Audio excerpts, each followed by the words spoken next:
Hello and welcome to Confidently Wrong, a show by regular dudes talking with confidence about content we have no right to speak about with any kind of authority, but do it anyway. I'm Wesley Nakamura, and I'm joined by Savon Jones, aka Captain Bonnie. This is episode 220, and we wrap up our thoughts on the finale of Daredevil Born Again Season 2. I'm confident that it's going to be the best show you've ever listened to, and well, hey, if it's not, you can always ask us for a refund.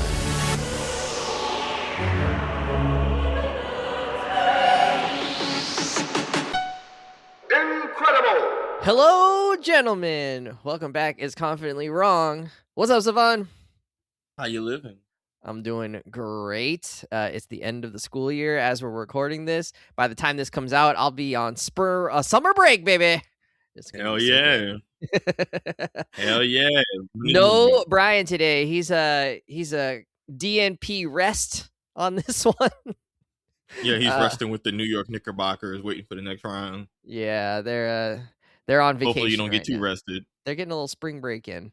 All right. We're going to talk about Daredevil Born Again Season 2, mostly about the finale. We already had a pretty long conversation a few weeks ago on the beginning of the season. I think we talked about the first 3 to 4 episodes, something like that. And now, first 4 episodes. And now we're getting into the second half of the season and then how it wrapped up. Overall, I think I really enjoyed kind of how the season went. I thought that it was a much tighter bit of storytelling, especially compared to the first season. And we got to see Daredevil have to grow and change. We got to see Kingpin, change in a lot of ways and go through some things. He really got he didn't get nerfed, but he really had his apple cart got upset. He sure as hell didn't get nerfed. His decision making maybe got a little nerfed due to the rage and pain that he was going through. And then we got to see an introduction of a fan favorite, a long ago favorite, Jessica Jones, showed up. So overall, I enjoyed quite a bit of how the season went. Savon, what did you think?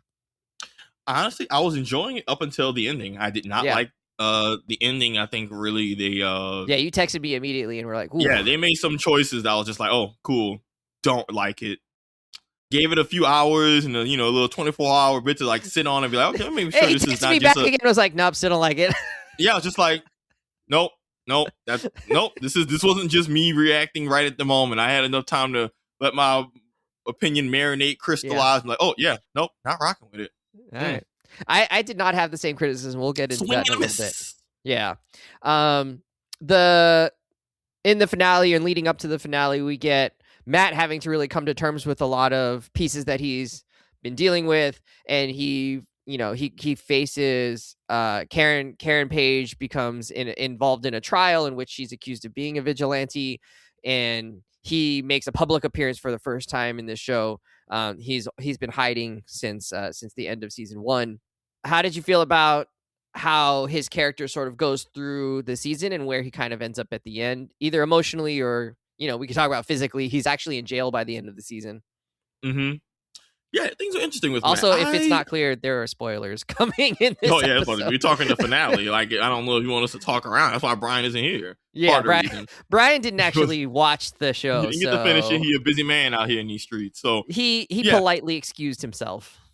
Yeah. I look, he forced him out. I was like, we can't talk without spoiling it. Get this man out of here. We love you, Brian, but we'll catch you next time. No, but sorry, you can play again when you do the homework. No recess for you. Wait, can you repeat the question? Yeah. How did you feel about Daredevil and his? So Matt, emotional arc. Yeah, so I enjoy elements of Matt's story. I like the whole double life thing. I like that this season was him living as Daredevil, less so as Matt, compared to season 1, where you got more of Matt and less Daredevil. I think, season by season that can be frustrating, but I think in terms of big picture storytelling, I like that we've gotten to see that real good flip of things. In general, obviously his action sequences, his just morality, all of that is cool. But if I'm going to be honest,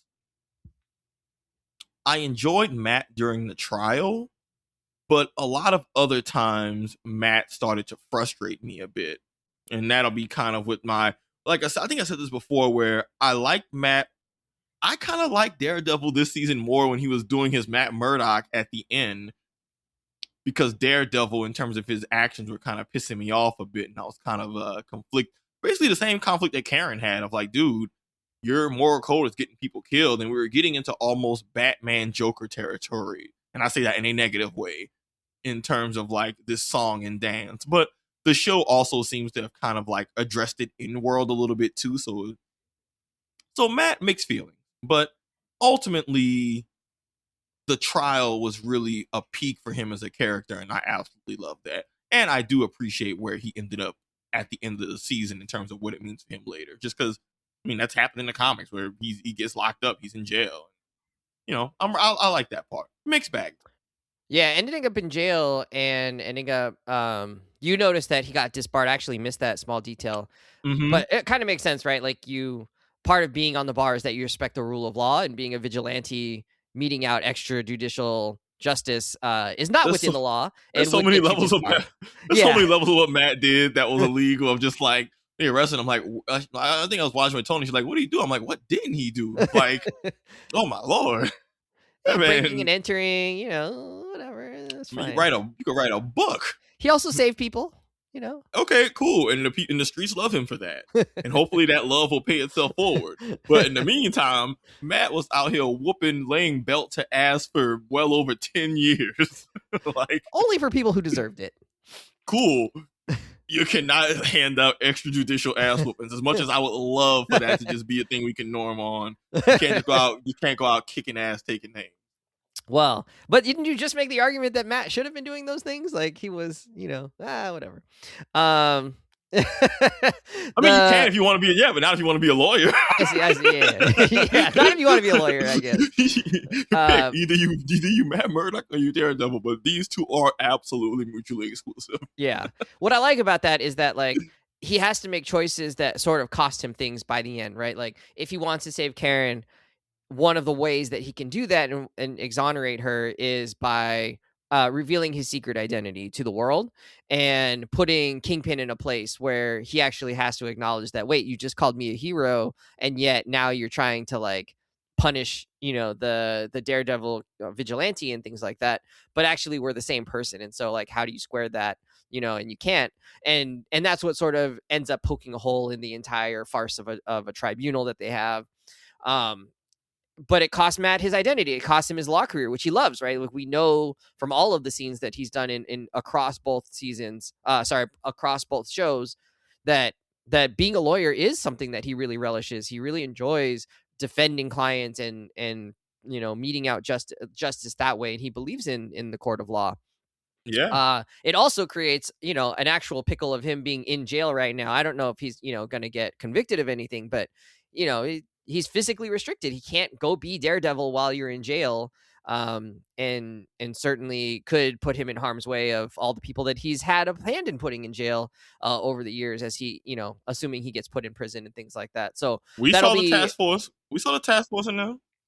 Oh yeah, right. So I mean, that's going to create lots of problems for him, and I love that we're setting up like, okay, we're setting up some real conflict and some real difficulties and challenges are coming his way, without it being a cliffhanger. It wasn't like a cliffhanger. It was just like, oh, this is going to be a new challenge for you, which we'll talk about, because I think we're probably in need of a new challenge, in some ways as this show wraps up. Thanks for the lob. Yeah. Savon, can you talk about that? Like, what do you think about like how the season wrapped up, and you know, do you like the way that this Kingpin story kind of went, especially the Mayor Fisk story went? Mm-hmm. So here's the thing. I really, really liked the Mayor Fisk story. I did too. Like, I think it worked out really well. Good. Yeah. I mean, kind of like The Boys, the real life parallels can feel heavy handed, but also be like, no, this is what happens. Like, people lie, they manipulate, folks turn a blind eye, people are complacent or submit to authority even if it's not right. Like, all these are very real things, which is what made the storyline hit home so hard. Is that, hey man, this isn't like things that could happen. This is things that are happening. And frankly, unlike The Boys, it was way more realistic in terms of just how the rule of law is really only held up by us like moving in good faith. And if you have enough bad faith actors, the system can absolutely be a joke. And that conflict compared with Matt, the literal lawyer, who also is in hiding because he can't be a lawyer, all this shit, like all that was a very cool narrative blend of like themes to deal with. So I liked the Mayor Fisk story. I liked his creating a culture of fear, not unlike that of our president, that causes people to move in this way and the problems it causes. And all of that was great.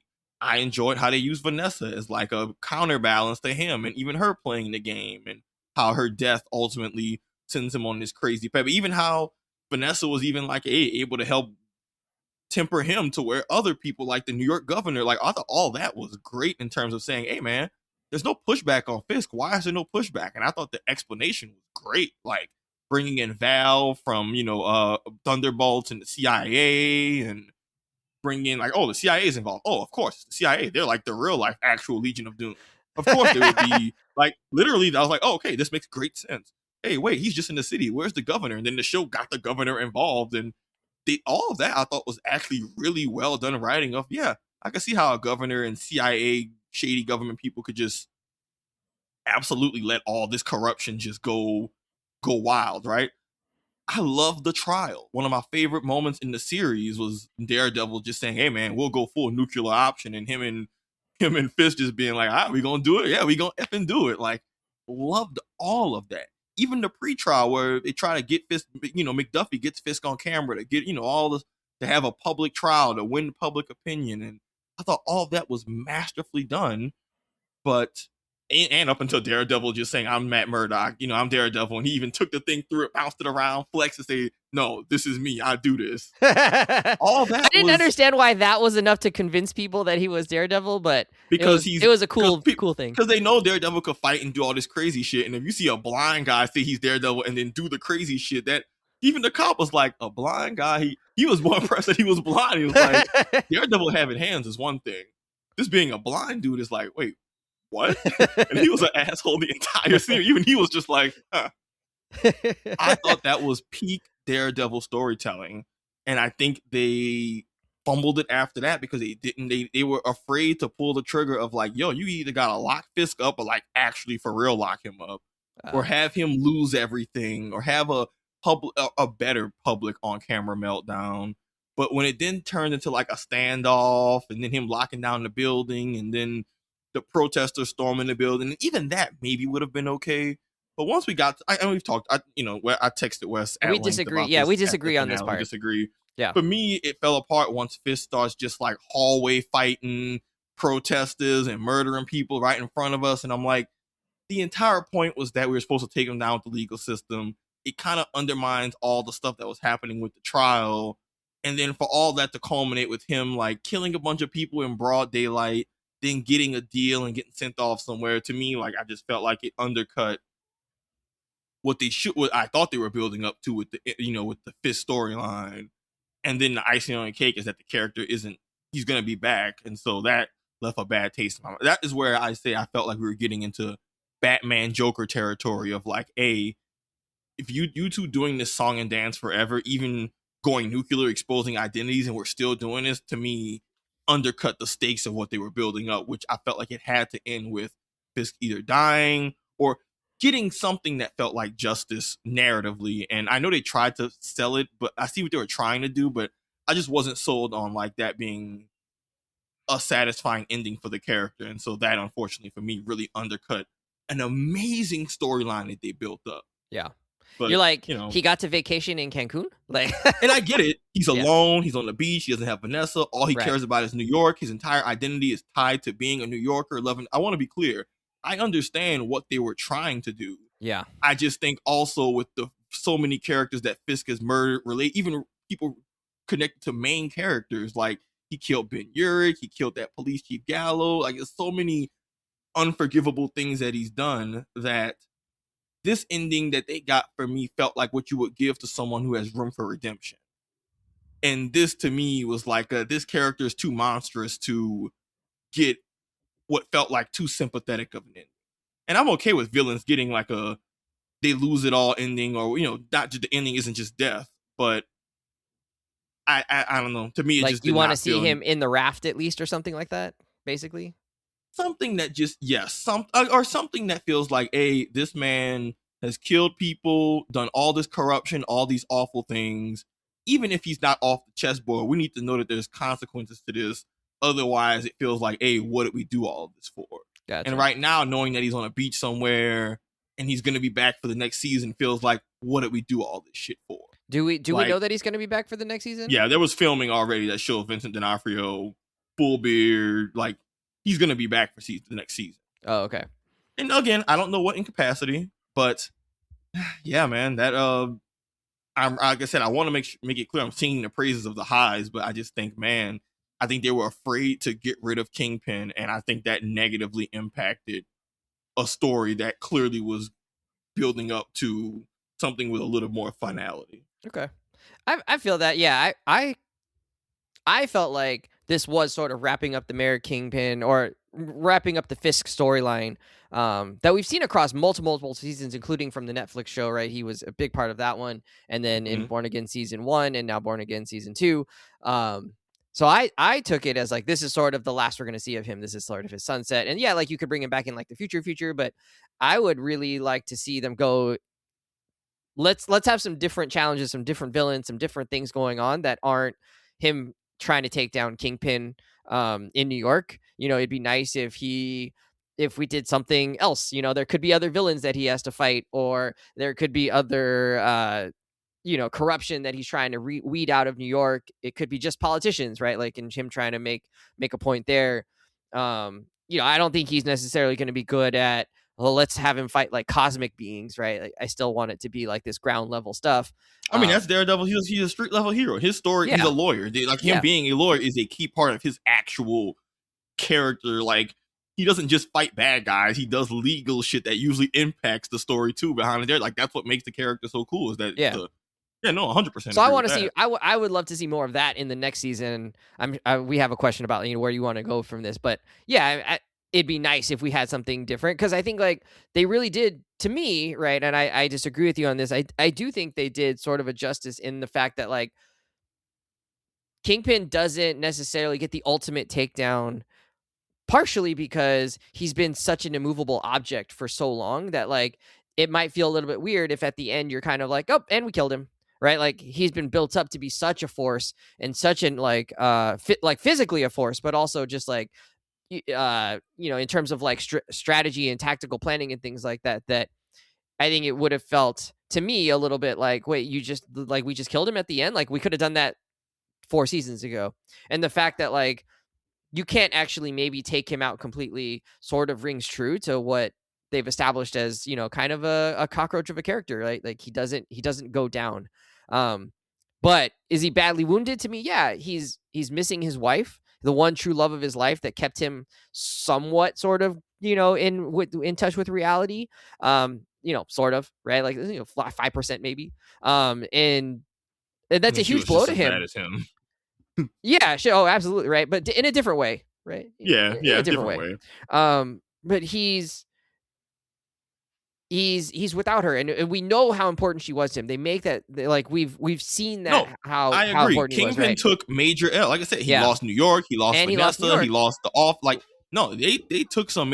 I think it just particularly upset me because once I learned, he's going to be back for the next season, I was like, gotcha, so he's not just going to be on this island. And maybe if he's just exiled on the island all forever, maybe I'm like, okay, that's frustrating, but he at least he's taking the L's, and he's, it's paradise. It's not actually paradise, it's prison. And maybe if you just use that as a way to write them out the story, I could even accept that. But just knowing that he's going to be back is just like, yeah, I really hope it's not in a major role, and I really hope at least we clear the room for just a new villain. All right, same page. Same page. I hope we go somewhere else. Yeah. I just don't want them to overdo a good thing. Yeah. Like, sure. There's lots of dope. Like, imagine, like, you watch Breaking Bad? No. Don't spoil it. Well, I'm not gonna watch it. There's lots of iconic villains, and the iconic nature can be lost when you just refuse to get rid of them. Yeah. Palpatine was a great villain, and then Star Wars said, okay, well, Palpatine's evil, we're gonna bring him back, and it's like, sure, but he had a beginning, middle, and end, and that worked. And yes, he's one of my favorite villains ever, but you don't bring him back because now you're just undercutting all the other whatever, and it starts to turn into, we'll get you next. I just don't want us to get into Saturday morning cartoon range. And I felt like with Kingpin, we're getting into Homelander, the boys territory of, oh my God, every season somehow you have plot armor that's just out the wazoo. And again, we talk about this pre-show. He was the villain in Daredevil. He was the villain in Hawkeye. He was the villain in Echo. He's gotten locked up, shot in the face, had all this shit happen. Shot in the eye. Put in prison, had an FBI detail that he still managed to corrupt. Like, I feel like we've squeezed this for all the juice that it's got. And it's okay to just say, hey man, we gotta sunset this character. But I also recognize that they want to have him in the MCU. He's gonna have an impact on the Spider-Man series because he was mayor and there's after effects. Like, I get it, but and we talk about this. I just wish that, I guess my ideal ending and what I thought they were building up to is that the mob kills Kingpin. Daredevil tries to stop it and doesn't want it to happen because he doesn't believe in killing, which is valid because he's like a devout Catholic. That's a whole driving force of his entire morality. Kingpin gets killed by people wearing Matt's visuals and iconography, and it's a real like mind F of like, oh man, I don't believe in killing, but these people who were inspired by me have killed in my name. And like, you can still have all the prison shit and all that, but Matt has to deal with the emotional fallout of people inspired by you did the one thing you would never do. But when Matt starts to do the whole we're better than this, I'm like, yo, you're not allowed to speak for like all these people who Kingpin has done these awful things to. Like, Kingpin can't go and kill somebody's family and then somebody else come and say, hey, no, actually you're better than this for wanting revenge. The audacity, especially when he should have died so many times because other characters, because Matt's his living bulletproof vest. But well, but that's part of like, no, that part is a part of like that makes sense in the sense that like Matt went through the whole thing where he tried to kill Bullseye, right, in revenge for killing Foggy. No, that was dope, right? His whole reflection on that was sick. I loved it. Yeah, that was and like, so now he's like, no, don't make the same mistake that I made, right? Like, don't go down this path that's not where we want to be as a city. And so I get why, like, I get why he tried to step in and stop them, even though their Kingpin did some pretty horrific things there. Like I said, the root of it, I think the writers just need to have some cojones. That's all. And their lack of cojones, I think, undercut some other cool character moments and their own greatness. They undercut their own greatness, being afraid to pull the trigger on certain stuff. But again, it was still a good show. And again, and I try to say this all the time, this opinion could change retroactively depending on what they do next season. No, your opinions cannot change. No, well, okay, I'll say this though. What I want to say is, now in response to what you were saying, is I do think that would have been a cool way to go. I hadn't thought of that. Like, oh, the mob kills him, and now Daredevil has to contend with the idea that, like, wait, is his symbol actually what he thinks it is? And his PR campaign maybe isn't as strong as it needs to be. But I also think, like, we've seen this struggle between, like, oh, I'm Daredevil and I'm Matt, and I'm Daredevil and I'm Matt, and like, I don't want to be Daredevil. We've seen that, like, now maybe like 2 or 3 times where he's like really put the mantle away. And I don't know that I'd want to see another season where Matt is like struggling with the idea of his Daredevil identity. No, not at all. I just want him to embrace it now at this point. Like, you've been doing this for 5 seasons. Like, just own it. It's okay, and go with it. Well, that's why I'm excited. Full-fledged Daredevil, powers now, or without holding back or having any doubts about himself. So that would be one criticism I would say, or one maybe reason why they don't want to go that way is maybe we're done with the idea of like, oh, Daredevil having to question, like, is he really meant to be Daredevil? I think it's pretty clear at this point he needs to be Daredevil, and perhaps Daredevil is actually his real self, and that's, I think he's come to terms with that in a big way, and I wouldn't want to undo that by having him go through a storyline where he's now considering, this, at least not this soon, right? He's already, So to be clear, with all, even he could still be Daredevil. Like, that's one of those, because keep it to be clear, even if they have it about him reckoning with what the symbol represents and how it inspires people, regardless of that, Matt's in a really interesting place storyline wise. That's why I'm so excited for him, because for him it's just, hey man, you're in jail. How you gonna get out? What does that mean? What does that mean for Matt Murdock, the person? What does that mean that Daredevil is now a known figure? Just that going into the unknown is really exciting for the character. Like, I haven't read enough Daredevil comics to know what happens heavily after he has a public identity thing. I know certain characters wear the mask, like Bullseye and Iron Fist. I know certain characters wear the mantle when he's like down and out, but like, I have no idea where they're gonna take his character now that he's no longer a lawyer and he no longer has a secret identity. So the two driving factors behind the two pieces of him are kind of like snagged away, and so it's like you're left. What are you left with, right? Yeah. Like I'm really excited for that because he's kind of lost both of them. Maybe Daredevil's Buck. been Maybe Buck will exposed, take and on the mantle. look, They set up Buck to have some possibilities, I think. but I'm, despite that criticism, I do. There's a lot of stuff they did really strong, and again, depending on what they do with the next season, some of these critiques may be like, oh, okay, they actually resolved this issue that I had, and so now in hindsight, I can say, okay, well, I look at this different, because I was talking to Tony like this, maybe, I was talking to Tyler about this, maybe Kingpin appears in the beginning of the new season, but gets killed off, or actually does die off, but it's meant to set up the new villain or something. Well, that would drastically change how I felt about this finale, because it just means the ending of this character is being pushed down in a different, like all those are very possible things. So I don't want to pretend like, oh, there's nothing that the show and writers can't do that could, like, the story's not finished, and I don't want to just try to give it a final stamp when it's like, hey, there's more story to tell. Like maybe Kingpin's story does end in a way I find satisfying, but not till later. Like, okay, well, gotta be patient. So I'm also giving them grace in that of like, because then they're not allowed to tell long-term stories because you're wanting to have the end result immediately, or it's like, hey man, let them cook. And it's like, hey, if they're cooking, I gotta somehow we're on the opposite side of the arguments we normally make. I'm usually like, let's wrap this up, like get me to Wes, Wes, you are the ultimate instant gratification watcher. Yeah.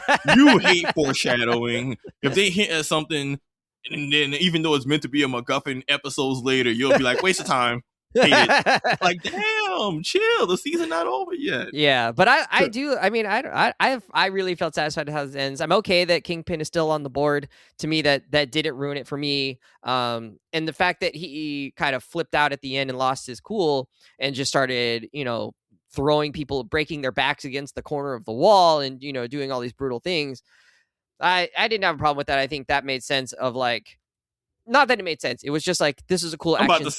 Wes. And it, well, and I like I said, I didn't have a problem with it too, because we know that he has a pretty sizable strength advantage over regular people. And I know you said that, like, you don't really like that that's a thing that they've brought into the show. But this has been true for many, many seasons now, including from the Netflix side. So, I accept it as like, this is who we know Kingpin as. He's got some kind of super strength to him, some extra durability as well.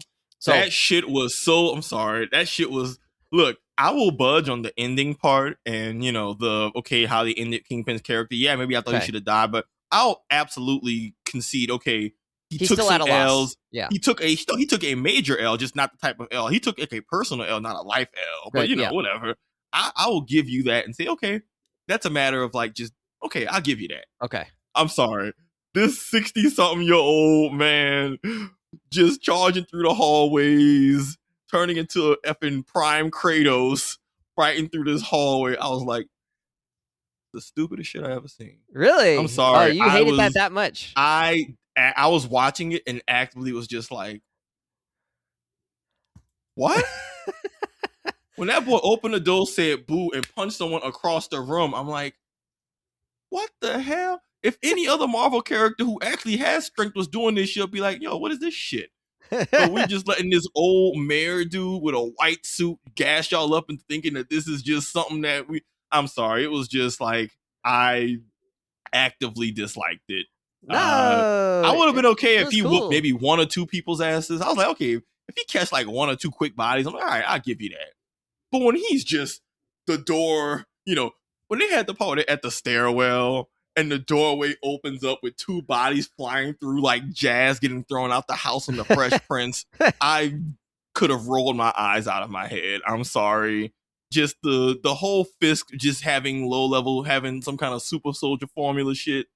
I'm just like, I just was not like, Captain America had the super soldier serum. He was fighting for his life in the elevator against a bunch of dudes. So you saying Kingpin's out here just, nah, I'm sorry. That was awful. And I can't sit here. I really tried, Wes. I really tried to not, but that shit was ass. I was fine with it. I liked it. And if I don't say it now, no one will hear it. Heather's storyline should have been replaced with more McDuffie. Which was McDuffie, the CIA guy? No, McDuffie was Matt's law partner at their at the law firm.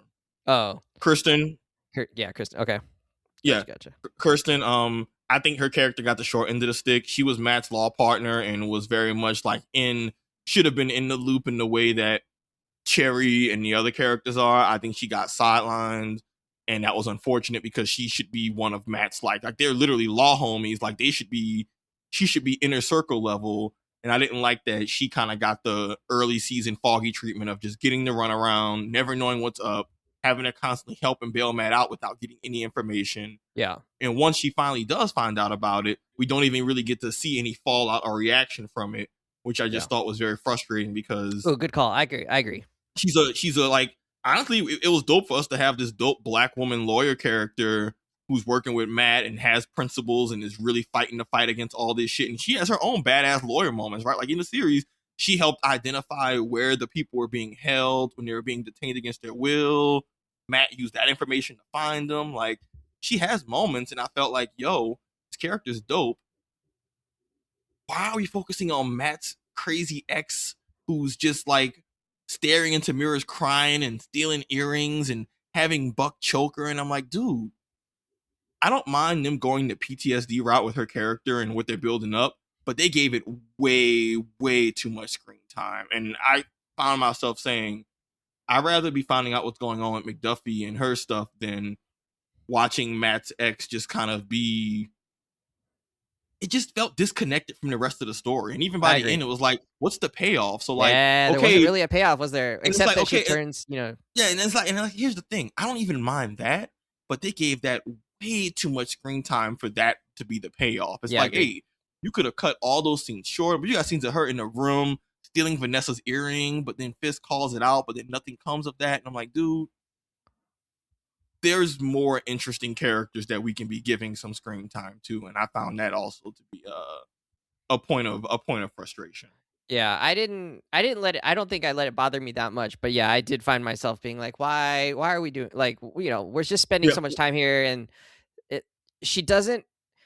It also felt just like, how could you make such a huge flip from like where you were season 1, right? Like, it's just she was a kind of a reasonable human being, and I know like she went through this thing where she was a hostage or whatever, but like, she's just like falsifying her reports. She's just throwing away her whole career basically to like do this thing. And I don't know. I mean, to me, it was just wow, you just made her from like she felt like a more reasonable, real human like person. And then you turned her into just like this caricature of a, of a I don't know, of a patsy, basically, just just to do somebody else's bidding for no reason. She lost all her like critical thinking skills. And I don't know, I just felt like that to me was just like, I didn't believe any of that. I didn't want to see any of that on screen. It didn't end up mattering a ton. I mean, like, yeah, it makes it so like Swordmaster has to sort of overcome her evaluation and doesn't really, and Karen Page also ends up with the same thing. It just got more screen time than it needed. Like, even if they're, but I think they could have just gone somewhere else with that if they wanted to give it that much screen time, and they just didn't. Yeah, I mean, I don't even have a problem with her being traumatized and that fucking up her professional and outlook. Like, her motives actually made sense of a vigilante, sort of, but yeah, it just so like her come out in like any reasonable kind of believable way. Like it's like her anti-vigilante views make sense. It was just one of those cool. I get your motivations, but they aren't interesting enough to be taking up notable screen time in this story where there's other characters with motivations that I care more about. Like, if we could have cut a bunch of her scenes and then have McDuffie absolutely rip into Matt for lying to him all these years about the Daredevil shit and all that. It's like, yo, but by the time Daredevil reveals his identity, we barely get to see the fallout from other characters who should have a strong reaction to it. And then we start to speed run to the ending. And then, we talked about all of that. But like, she's not even trying to like justify her point of view, right? So like, even if you have this idea that like, well, vigilantes are antisocial or something like that, she's not even like tricking herself, right? Or like, I mean, deluding herself into doing these things. She's just straight up like falsifying her reports, like, just because she wants too, right? Like, I mean, you Well, sort of would it's think like, it's because of Fisk. It's because it's both, right? It's like yeah, it's her, but she's like you traumatized, would but think, also oh, I'm she's a just patsy, like you said. yeah, she's. It seems like, oh, if you were gonna go down that way and have her be like someone who's like, okay, I've completely flipped on this, you would sort of have her have to like somehow square this idea with her, like her reports or whatever, and it just wasn't that. It was like you could tell like she didn't actually believe this. She was just making a false report on purpose. You know, saying like, Mm-hmm. I don't know, that part didn't fit to me, and so it just felt like, oh, you're just a boogeyman for no reason now. It was a little bit of a nothing burger character in the Yeah. larger span, and and the actress was fine. It was just like, hey, you just are being given more narrative room than your character justifies in the story.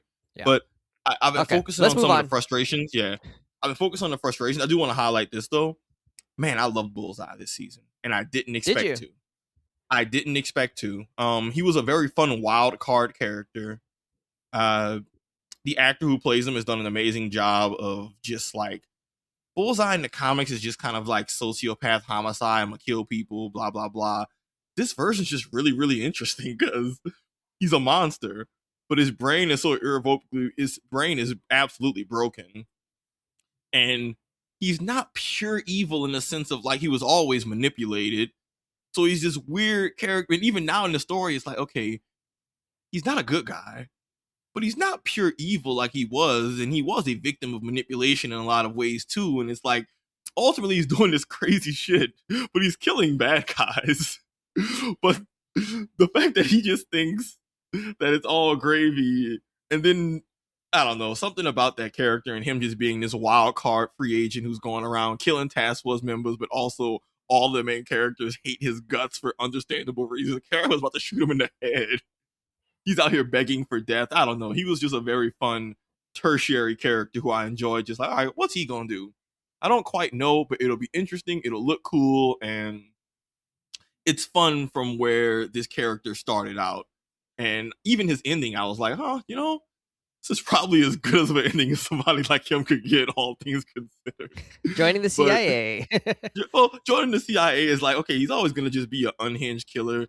At least he has a leash, and I don't know if it should be the CIA, but like I said, for Bullseye, him basically being like a thunderbolt is probably as good as a situation as he's gonna get. So you know what? I don't know. I didn't enjoy him as much this season. You know, I like some of the action scenes where he was just kind of ridiculously good at like throwing knives at people and stuff like that. But in some ways, that sort of got old after we saw it for the third or fourth time. Well, I like the whole moral thing, the whole balance, his whole scales thing is what I was kind of rocking with. Like, no, but it's still motivating you to do things that are helping in the aggregate.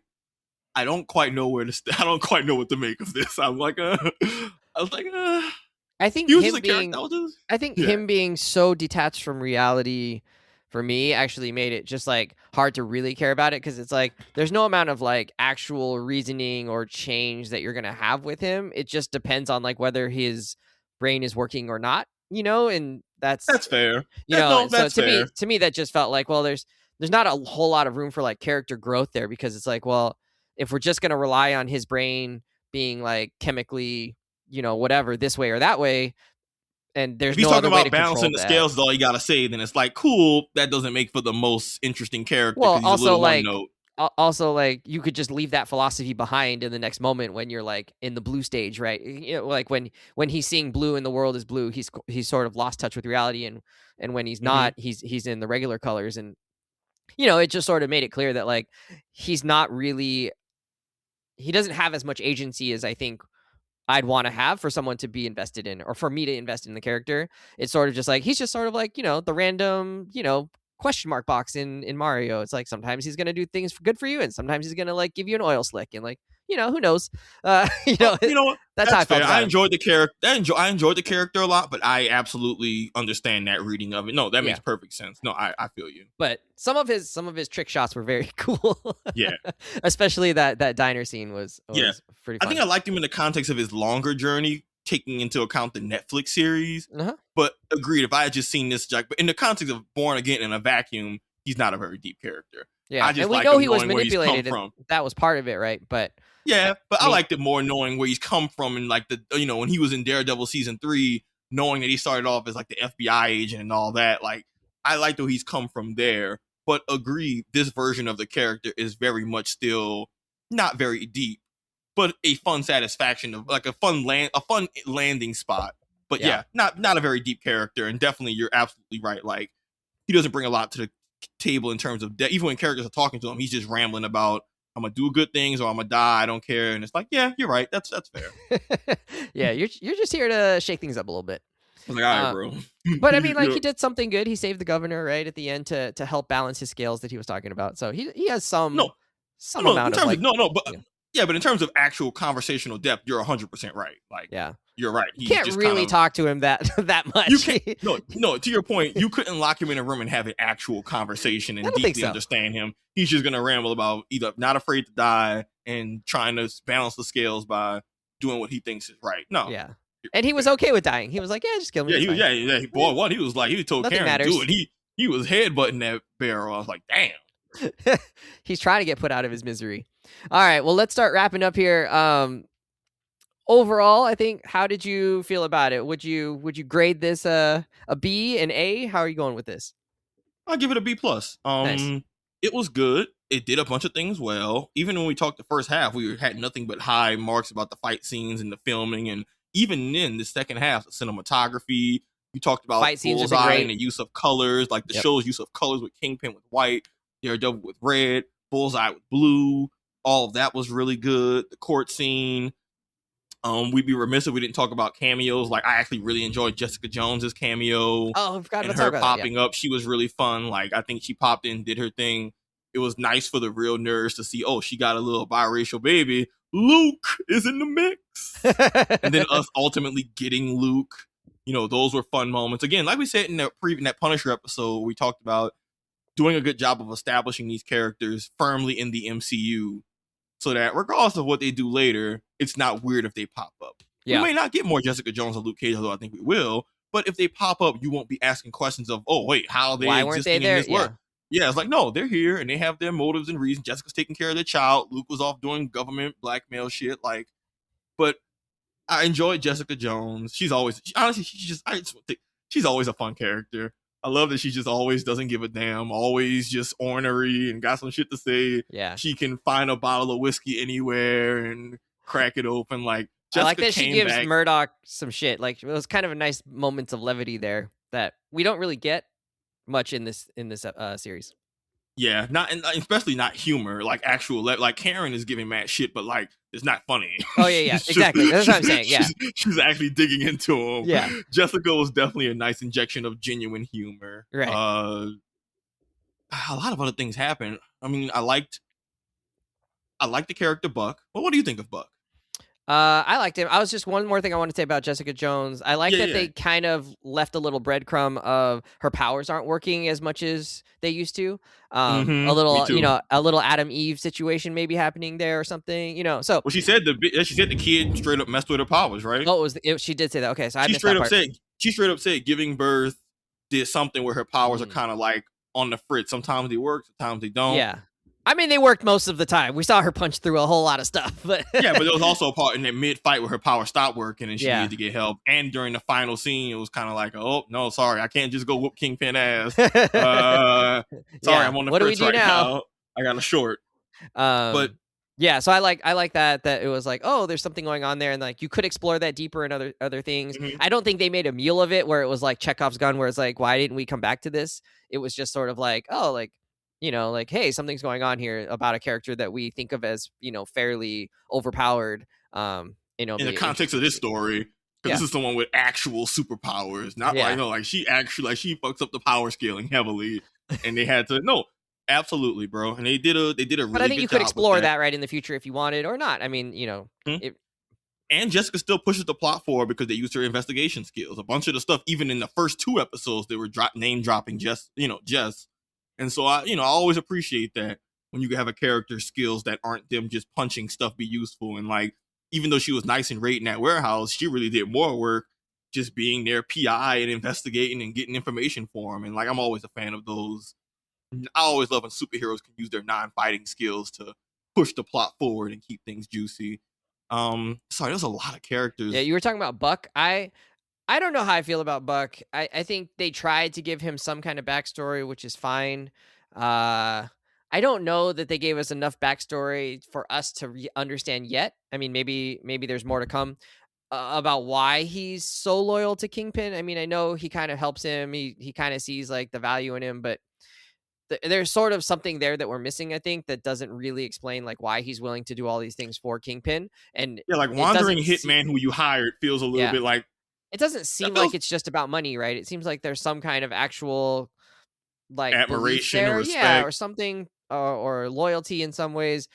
I don't think they've made that clear enough. I mean, maybe I'm just brain dead and I missed it, but No, I agree with they you. did show us some backstory and we got to see like him, getting into this world. But I don't We think know they he's a gave us enough. badass, but like Yeah, beyond that, it's like, I think you probably could have just left it at he's a badass with a badass past and he rock with Fisk, but trying to do too much with that doesn't work. yeah. But then Um, I think him actually feeling some kind of remorse for killing Daniel um is important, and I think Fisk also feels remorse that Daniel gets killed. I think he saw this a does lot not feel of. remorse. I think there was. I think that sort of. Your boy Buck absolutely felt awful. Yeah, Buck was absolutely devastated. This don't give a fuck about nobody but himself and Vanessa. I think mostly that's true, but I think he also sort of convinces himself that like Daniel was sort of not himself, but sort of his like surrogate son in some ways, and he wanted him to be cut from the same cloth. I think that's what he was hoping for, right? And Yeah, take the him under fact his that wing. yeah, and the fact that like he doesn't make it through the loyalty tests or whatever, I think is a disappointment for him. I think he thought maybe Daniel could be that guy. Um, Oh it, yeah, it- I disappointment, don't think he feels absolutely. remorse. Yeah, I don't think he feels remorse about necessarily like someone dying. I think he feels remorse about like Daniel, the character, and what he could have been. And I think there's some connection there. He does like Daniel in some ways. Um, so yeah, uh, I think Daniel dying was a big deal. It was finally a moment where we got to see someone realize that he had made mistakes in his own self interest, and that deal with the devil came due. And by the time it was over, he realized that there were more important things, and that saving BB was important to him, and that Yeah, same. I do think they mostly earned that. I mean, I think that friendship between the two of them was a little bit fraught and a little bit, not It was a believable. weird relationship. Yeah, you know Yeah. what? Me and Tony talked about this. It was a weird relationship, but ultimately, like people have like complicated friendships, and it was like a when it's all said and done, she was sad. They did still hang out outside of work despite their complicated situations, and like it was a complicated relationship, but like Yeah. I think the two ultimately genuinely cared for each other, which is why it's so sad that like you're rooting for Daniel to make a good decision the entire season and a half because hey man, if you stay in, it's not going to end well for you, and it's sad to see the whole he does the right thing, but it's too late. Yeah. But that was a side story. It wasn't necessarily my favorite, but I enjoyed it, and your boy Gandolfini, I think he's what is it, James Gandolfini's son. Uh-huh. He was good. I Yeah. enjoyed him. I was like iffy at first when I saw him. I'm like, who is this guy? And even though he comes off as really slimy, and he is Oh like, man, he such a was an schmuck. interesting character, and I ultimately did feel bad for him, and Yeah. the fact that he did drink the Fisk Kool-Aid, and much like our current administration, this is what happens to those who align themselves with this type of power, and how it blows up in your face. Yeah, and you get just discarded, and yeah, that whole scene where they're in that abandoned apartment or whatever they're in, that was tough, and I think it was tough too because Buck didn't want to, you Buck know. liked him. Like he Yeah. made it go. I was like, oh, Buck genuinely was rocking with old boy, and that's where it gets complicated. Of like, yo, these are awful people, but sometimes these awful people do form genuine connections. And what do you like? It's complicated shit. And Yeah. But maybe they'll then do he something didn't, interesting with Buck. but then he was like, "But you didn't, He's still a company man. you were basically leaking this stuff and we can't have that and I got to do what I got to do." I mean, Buck been said from before when we knew about. He's like he shot children before. He was like, yo, the insurgents were teenagers. Like, what you did? I killed them. Like, so we already knew what kind of time he was on, reluctantly or not, and so it makes it sad. But I'm curious to see how they'll build off the stuff with Buck. He's not the most interesting character, but Not yet, yeah. maybe there's more to do. Again, there's always room for them to build up with these characters. But yeah, man, I enjoyed a lot of the side stories. I enjoyed that one cop, get his name, but he was a black cop who had the side of his face Oh, burned. And I really liked that they hinted at him starting to turn against leadership. nah. And I liked that it had a payoff. No, they did. Remember the scene when they shot the cop who was like leaking Yeah. info, and the dude was like, "Hey, yo, what was that?" And even though, but then I was like, "Oh, that seed is gonna result in him ultimately like breaking rank." And so I'm curious what you do with that character, because there's a lot of little seeds that's like, okay, what are y'all gonna do with this later? Because certain characters, you do little things with it, you build up certain actions in previous seasons that might pay off later. Yeah, I think don't he'll think, join Daredevil's team at some point, but or at the very least, he's gonna be anti-task force. yeah, I didn't like that. I just felt like he knew what this task force was about. He knew they were like a bunch of dicks and like doing things to people that were not I never right. said he was a good person. You know what I mean? And so like for him, but he begged to be on this team again. He was like, "Yeah, I'm ready to come back. I want to be on the task force 100%." Da da da da da. And he made the guy pull strings for him to get back on the team. Like, dude, you're in. You knew what this was about beforehand. You can't say like, "Oh, I didn't know like we were going to be like rounding up innocent people." It's like that's what their whole thing was. Well, I don't think that was the issue. But I think it's one interesting point, because this happened and in real his issue tyranny. was finally like, "Oh, well, you killed our own teammate." Like now I'm seeing the hole in this thing. It's like, I mean, this has been a problematic thing from the beginning. Yeah, but like I think that's realistic though. Like evil isn't black and white. There are lots of people who have been a part of awful things, and people have a breaking point. It doesn't mean that they're a good person, but but the point is that unchecked tyranny, even when you're going off the rails, has a line, and everyone, even people who are complicit and even okay with it to a certain point, have a breaking point. And like Yeah. I do like that theme of unabashed cruelty does have a breaking point, because even those who might enable it or enforce it might have a point where they say, enough is enough. But yeah, but I don't think they earned that. And the fact that he pistol butted him at the end with his rifle or whatever, it's just like, I mean, I guess like it allows the story to keep going, but it was just like, to me, that just didn't feel as earned as it could have been. And we don't know like what, I think it would have been more earned had we known more about that character and about like why he was so desperate to get back on the force and why he's having these second thoughts. Like, does he have a family? Does he have a wife in his ear or a friend in his ear saying like, "Yo, bro, like you're actually the Empire right now. Like you're a stormtrooper." Like, does he have people calling him out? We'll talk more offline. There's a few parts, but we don't have time. We have to do that for the Patreon episode.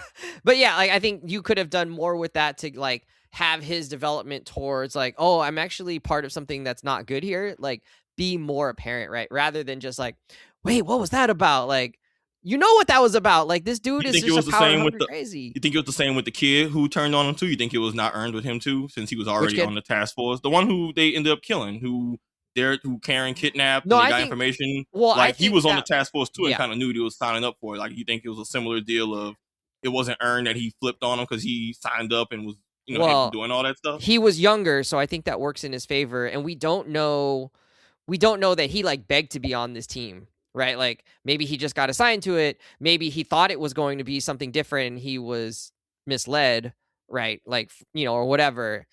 He clearly explains though, like, no, we're doing this and we're doing this and this is bad. Like, this is what's happening. Here's what Powell's doing. Like, he can see from the inside this is not good and he blows the whistle, right? Like the other guy doesn't. There's no point at which he's like, hey, this is like not what we're doing here. Like, to me that didn't seem like he had earned that moment of like, now we're letting open the gates for the mob. Like that's not your job as police for even if you felt like that dude was being wrong, I don't think you'd be like, step aside, for the mob. That to me was just like a wholly different type of disobeying of like what you're supposed to be doing, right? Like you're not protecting and serving by opening up to the mob, right? Like that doesn't seem like that's what a police officer would do, even if you're a quote unquote good police officer. So I don't know. Yeah, I don't think that's like the biggest unforgivable sin. It just struck me as wrong when he like was like, open up the doors. Like what? Like what police officer is being like, open up the doors when there's a big mob coming through? Like that didn't feel like that would be a thing. Anyways, I would say I'm also at a B+, but I did like how the ending went. Rather than you feeling like they didn't quite land the plane there. I like that we got sort of a nice conclusion to Fisk. I hope that they don't bring him back in a big way. That would I think would be a mistake and retroactively make me actually not like the season as much because I would feel like this sort of was a little bit pointless in terms of, why I do it. But that's also how comic goes. Like I don't know that we can really be too upset about that, but it is what it is. All right, friends. Well, next, I think we're gonna talk about Mandalorian and Grogu. I'm excited for that. So, You do said your you thought it homework. was gonna be bad. Well, I know I said it might be bad. I said it might be bad. But why? Why you think it might be bad? I haven't heard a whole lot of good things about it yet. I haven't heard bad things. Who's saying is it not out though? What people like the people saw it or something? Yeah, I think it's had its premiere already. Usually I feel like if something is good, there's a lot of like buzz on like social media really quickly about like, yo, I saw this, like you guys are gonna like enjoy this, and they're not trying to spoil it. Just there's some hype around it. So you wanted more hype from the pre-watch stuff? I haven't been super online, so I don't want to like put it out there that like I haven't seen it or that no one is saying that it's good. My thought is just like, it doesn't seem like it's got the pre-movie hype that sometimes movies will have when we know they're going to be good. And I haven't watched all of the trailers, but the parts of the trailers that I have seen have just been like, oh, I guess it's just like kind of a little adventure story. But we'll see how it goes. I'm keeping an open mind for sure. I want it to be good. I enjoy The Mandalorian. I enjoy. So you're excited, but it might be bad. It might be bad. Because I don't there's not enough pre-internet and hype. I don't necessarily trust Star Wars all the time to deliver what they're trying to deliver. So you're excited, but it might be bad because it's Star Wars, but there's not enough internet hype to make you excited for it more. You got it. Nailed it, Savon. Wesley Nakamura, ladies and gentlemen. Love you to death, bro. No, but I am excited. I want to see it, and I hope it's good. And I think people should see it. We could talk about it, and hopefully we'll like it. Hopefully it's going to be one of those things that we really enjoy. But it might be bad. It might be bad. This is possible. Like, for example, I would say based off of like trailers, I think Supergirl is, and in history, I think Supergirl is probably going to be good in about a month and a half.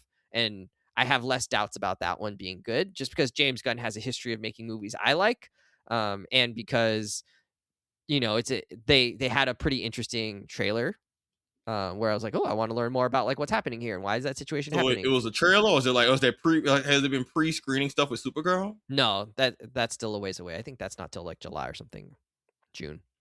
We'll see.